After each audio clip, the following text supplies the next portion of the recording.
नमस्कार विद्यार्थ्यांनो, आज मी यापूर्वी माझ्या यूट्यूब चॅनलवर @Patil P G Patil sir 6077 वर मॅथ्स 2 सेमी इंग्लिश आणि मराठी मीडियम या दोघांवर जवळजवळ 350 व्हिडिओ टाकलेले आहेत. मी एखाद्या म्हणजे बऱ्याच ठिकाणी मला हायस्कूलवर बोलवतात एक गेस्ट लेक्चरसाठी, तर तिकडे काही मुलं माझे हा यूट्यूबवर असतात. ते मला म्हणाले की सर तुम्ही फक्त मॅथ्स 2च का टाकता, मॅथ्स 1 पण टाका ना. तर या वर्षापासून मी आपल्याला मॅथ्स 1चे पण काही व्हिडिओ टाकणार आहे. तर आता मॅथ्स 1 मध्ये यामध्ये आपल्याला मॅथ्स 1 मधील पहिलं चॅप्टर आहे लिनियर इक्वेशन इन 2 व्हेरिएबल. तर लिनियर इक्वेशन इन 2 व्हेरिएबल यावर नुसतं हे झालं त्याचं नाव. या नावावरून आपल्याला काही इथे इक्वेशन दिलेली आहे, ती लिनियर इक्वेशन आहेत किंवा नाही ते आपल्याला ओळखायचं आहे आणि ते आपल्या पुस्तकात दिलेलं आहे.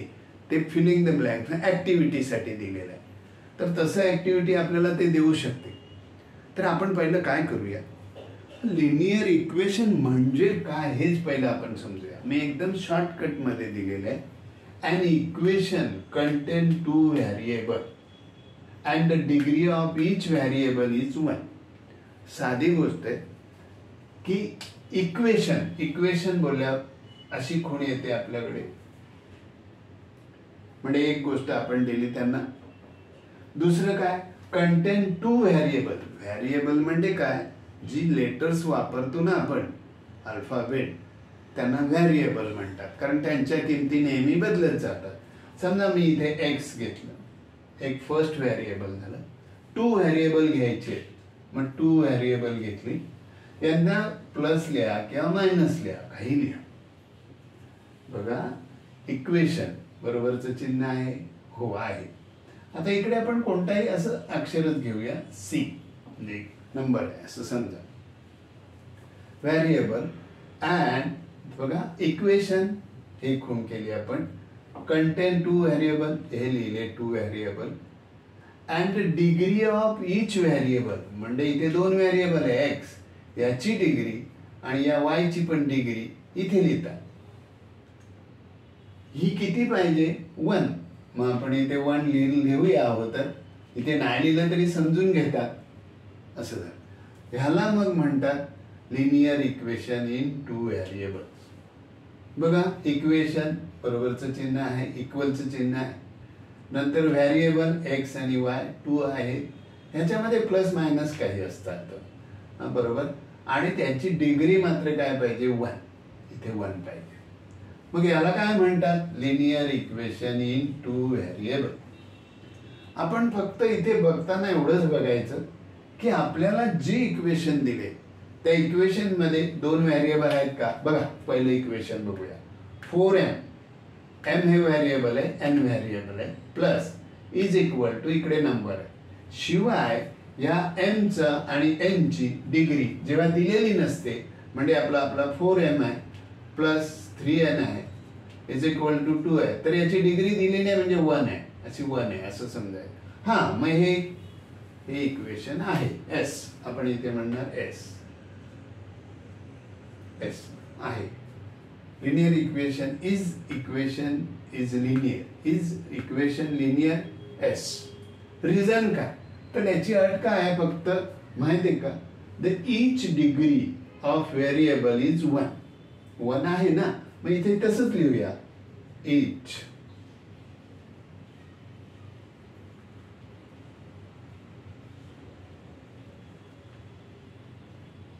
Degree of each variable is 1. हे झालं आपलं रिझन का लिहिलं ते. आता अजून एक त्याच्यात अजून एक टेस्ट आहे. ती टेस्ट अशी आहे की याचा आता जनरल टर्म, ठीक आहे, जनरल म्हणजे लिहिण्याची पद्धत काय असते, स्टँडर्ड फॉर्म पण म्हणतात त्याला. तर हे कसं असतं A x plus B y plus is equal to C असं इक्वेशन असतं. ह्याला म्हणतात ए आणि बी हे नंबर आहेत, रिअल नंबर आहेत. ह्याला आपण म्हणतोय लिनियर इक्वेशन इन 2 व्हेरिएबल. पण यामध्ये ए आणि बी ला कंडिशन आहे. काय condition? A does not equal to 0, B does not equal to 0 तरच होईल. आता समजा मी इथे 0 लिहिलं तर 0 इंटू एक्स काय केला? 0 झाला. म्हणजे मग इथे B y is equal to C, म्हणजे याच्यामध्ये एकच व्हेरिएबल आहे म्हणून हे व्हेरिएबल म्हणजे हे लिनियर इक्वेशन नाही असं आपण समजायचं. ठीक आहे. आता जास्त वेळ न घेता आपण बघितलेलं आहे की ज्या इक्वेशन मध्ये इक्वलचं साइन असतं आणि नंतर त्याच्यामध्ये 2 व्हेरिएबल असतात X Y P Q M N काही पण चालतं आणि शिवाय the degree of each variable is 1. हा मेन प्रॉब्लेम. चला पहिलं आपण बघितलं. दुसरं इक्वेशन बघा 3x² - 7y is equal to 30. पहिलं बघूया इक्वेशनचं चिन्ह आहे. दोन्ही व्हेरिएबल आहेत पण प्रत्येक व्हेरिएबलची डिग्री, आता याची डिग्री बघा 3x² म्हणजे याची डिग्री 2 आहे. डोक्यावर असलेली डिग्री, डोका डिग्री लक्षात ठेवा, काय हरकत नाही. तर मग हे झालं ना, मग ही 2 आहे मग नाही, मग इथे म्हणायचं नो. वाय? रिझन इथे द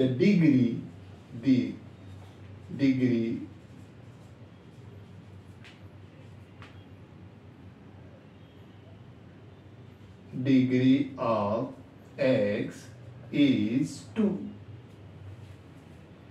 ती 2 आहे म्हणून मी याला नाही म्हणतो.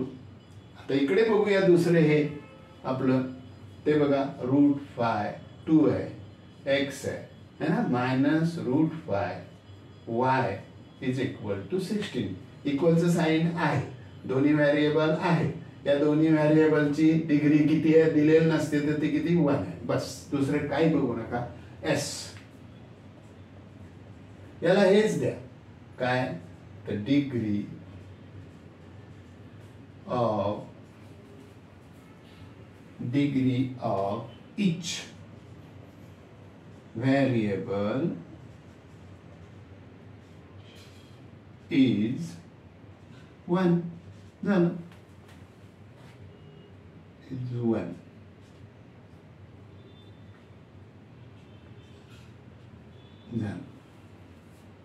आता आपण दुसरं घेऊया. हे मात्र आपल्याला व्यवस्थित ते जनरल फॉर्म दिलं होतं ना मी त्याच्यातलं. हे बघा 0x + 6y is equal to 16 किंवा नाही -3 इज इक्वल टू 0 असं दिले. हा जो नंबर असतो तो कुठेही चालेल, या बाजूला आला तरी चालेल 16 किंवा मागे असला तरी चालेल. आता इथे बघा आपण चला आपले नियम लावूया. तू लिनियर इक्वेशन आहेस का रे? थांबा मला चेक करू दे. इक्वेशनचं साइन आहे, 2 व्हेरिएबल आहेत, दोन्ही व्हेरिएबलची डिग्री काय आहे 1 आहे. पण इथे 0 आहे ना. हा 0 असल्यामुळे 0 इंटू एक्स म्हणजे 0 झाला. म्हणजे तिथे झालं 6y - 3 इज इक्वल टू, मग यामध्ये एकच व्हेरिएबल राहतं. मग इथे पहिलं नो म्हणा, नो. आणि आपण याला कसं रिझन देताना सांगायचं, याला म्हणतात कोएफिशियंट. किंवा इथे असं पण म्हणू शकता a is equal to 0. Therefore ह्याचं ax असतं ना जनरल फॉर्म, तुम्ही इथे लिहिलं a इज इक्वल टू 0 किंवा मग coefficient of x is equal to 0 असं लिहिलं तरी चालेल. आता 5वं बघूया. इथे बघा 0.3x plus 0y is -36 is equal to 0. इथे बघा इक्वल आहे, 2 व्हेरिएबल आहेत, त्यांची डिग्री 1 आहे. पण इथे बघा हा y, इथे बघा आपण स्टँडर्ड फॉर्म लिहिलं होतं ax plus by is equal to c. त्यामध्ये a 0 नको, a does not equal to 0, b does not equal to 0 असं पाहिजे. पण इथे तर हा बी आहे, बी 0 आहे. म्हणजे पण तुम्ही इथे म्हणू शकाल बी इज इक्वल टू 0. म्हणून याला पण आपण नो म्हणणार. चला आपण तिसरा टेस्ट लावूया. बघ, या ठिकाणी दिलेलं इक्वेशन आहे, सॉरी आपण असं लिहितो मी जरा, 4/x plus 5/y is equal to 4 दिलेलं आहे. चला इक्वेशनचं साइन आहे, हो आहे. दोन दोन व्हेरिएबल आहेत, हो, एक्स आणि वाय. पण यांची डिग्री किती आहे? यांची डिग्री तुम्ही आधी शिकलेले आहात. या एक्सला जर वर आणलं तर काय होणार? 4x याची डिग्री -1. याला पण तिकडे वर नेलं ना तर इथे येणार प्लस 5y ची डिग्री -1 आहे. म्हणजे याची डिग्री 1 नाही आहे, -1 आहे. म्हणून हे नाही, त्याला पण म्हणा नो. मग म्हणा degree of each variable is -1. That's why it is linear equation नाही. आता शेवटचं बघूया. 4xy -5y -8 is equal to 0. चला आपण आपला टेस्ट लावा. टेस्ट करायची. इक्वेशनचं साइन आहे, दोन व्हेरिएबल आहेत, आहे. या व्हेरिएबलची डिग्री किती होणार? 1. याची आणि याची करून 2 होणार. किंवा त्याच्यात xy आहे असं म्हणालात तरी चालेल टर्म मध्ये. तर ते पण नाही, हे नाही, no. Degree of xy is 2. कारण याचा पण 1, याचा पण 1, याचे ऍडिशन करू शकतो आपण. म्हणजे किंवा तुम्ही लिहा इथे असं पण लिहू शकाल, किंवा आपण आपलं मी तुम्हाला सांगितल्याप्रमाणे इथे दुसरं असं लिहू शकाल की xy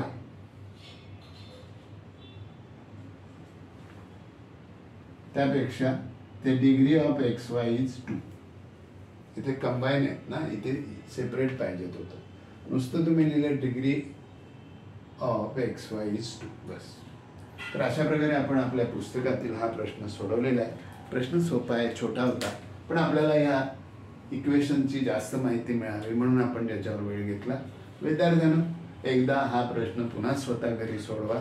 एकदा व्हिडिओ मस्त ऐका आणि लिहून काढा की संपलं काम, दुसरं काय नाही. एवढं लक्षात ठेवा, इक्वेशन कंटेन 2 व्हेरिएबल. इक्वेशन म्हणजे इक्वेशनचं साइन. 2 व्हेरिएबल आहेत का बघायचे आणि त्यांची डिग्री 1 आहे का ती बघायची. तर हो म्हणायचं, नाहीतर नाही म्हणायचं. नाहीतरी तुम्हाला नाही म्हणणं आवडतंय मग तसं करा, पण सगळ्यांनाच नाही म्हणू नका रे बाळांनो. चलो, अच्छा, पुन्हा भेटूया आपण. आवडलं असेल तर दुसऱ्यांना द्या. अरे बघ किती सोपं सांगितलंय, साध्या भाषेत आहे.